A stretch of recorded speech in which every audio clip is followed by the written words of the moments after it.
James and Mike are good friends, but sometimes Mike likes teasing James about being frightened, and he doesn't like that at all.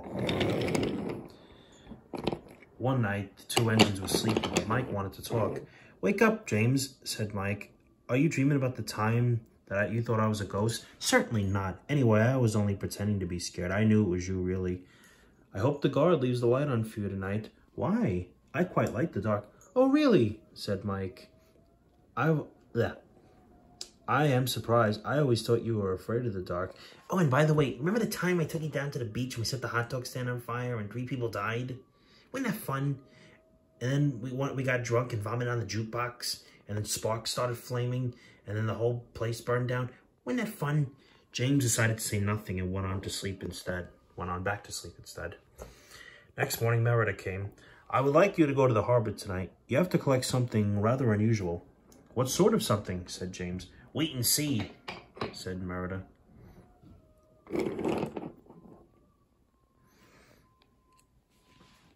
Meanwhile, Mike was shunting coaches in the yard.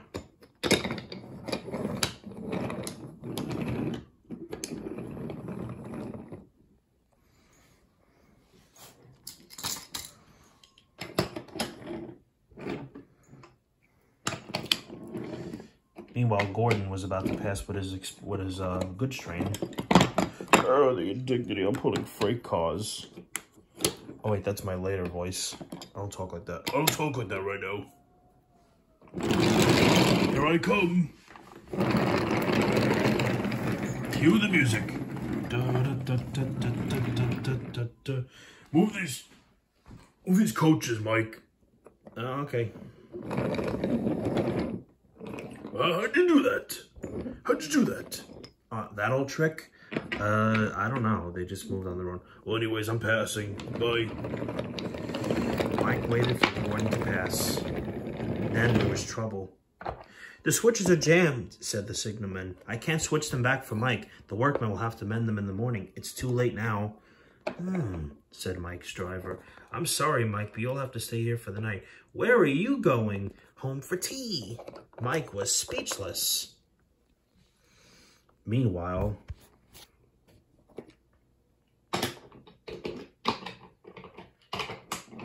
James was at the harbor waiting for his important surprise. Suddenly, there it was. Dun, dun, dun, dun, dun, dun. "Cinders and ashes," cried James. "Or bust my buffers. It's a dragon." "Don't worry," laughed his driver. "This dragon's made of paper. It's for the carnival tomorrow." But the Chinese New Year was in February. We're going into April now. Did I say it was part of the Chinese fair thingy? Chinese flu. Yeah. So anyways, workmen put lights around James's low loader for protection so they could see in the dark. Then James set off into the misty night. Dun, dun. Mike had no idea that James was approaching. He went on to sleep. Earlier, he saw an owl, and he was like, "Oh, what's that?"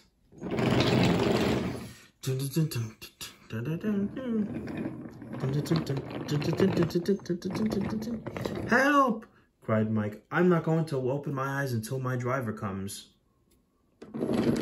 Next morning, the switches were mended, and Mike went back to the yard.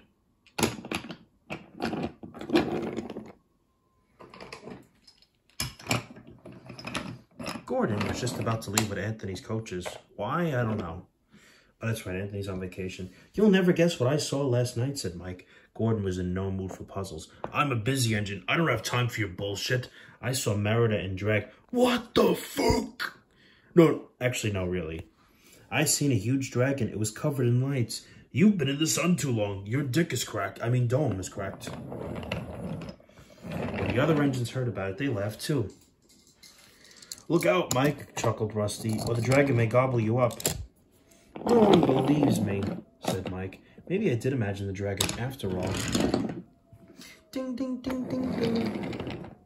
But Mike soon found out that he hadn't. "Would you fucking move, you freight cars?" "Here, why don't you move them, Diesel?" "Yeah." So Diesel did.